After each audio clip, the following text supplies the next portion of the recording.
the man happily returned home with his ex-wife. Yet he discovered that in the empty house there was no sign of his wife. When he came to his wife's room, he was shocked to find that there were no traces of her having ever lived there. Then the man went to the living room. When he saw that the only family photo of the three of them had also vanished, the man then realized that his wife had completely left this home. He thought back to when their son was just born. His ex-wife had left them and gone to the United States. It was the woman who had come to his side selflessly, without complaint or regret. She had taken care of him and his son with meticulous attention, and so they spent several years living a happy life.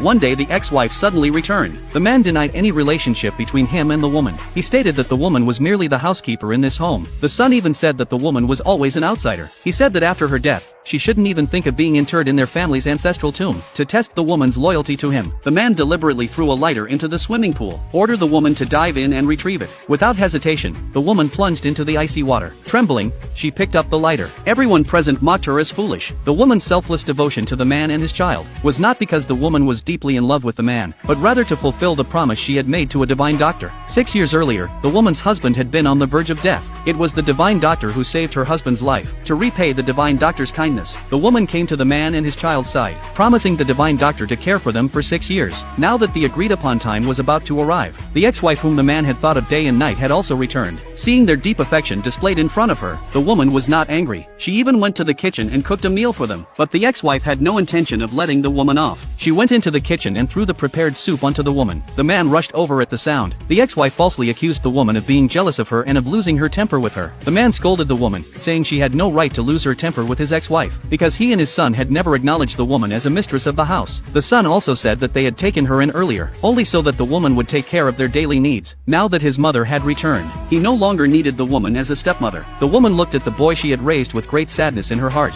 Thankfully, only 4 days remained before she could leave this family. The next day, the woman brought cake to the boy. The boy mockingly told her that she relied on his father for everything, and that she didn't even dare to voice a single complaint. Saying this, the boy picked up the cake and threw it at the woman, demanding that she feed him the cake. But then he said he didn't want to eat cake today, and he told the woman to get out quickly. The woman did not want to argue with the child. After all, in 2 days they would part ways. Finally, the day of her departure arrived. The woman received a message from the man. He asked her to go to the hotel to pick him up and bring him home. The woman knew the family would surely find ways to torment her. In order to ensure she could leave smoothly, the woman dialed the divine doctor's phone number. She told him that she would complete the promised condition by midnight tonight, and if she failed to return home on time, she hoped the divine doctor would send someone to pick her up on the 5th floor of the hotel. Sure enough, when the woman arrived at the hotel, the ex-wife said that the woman and her pet dog shared the same birthday. She demanded that the woman toast and celebrate with the dog. The woman explained that she was allergic to grape juice and could not drink it. As a result, she was framed by the ex-wife. The ex-wife deliberately fell to the ground, and when the man walked over, she immediately accused the woman of pushing her.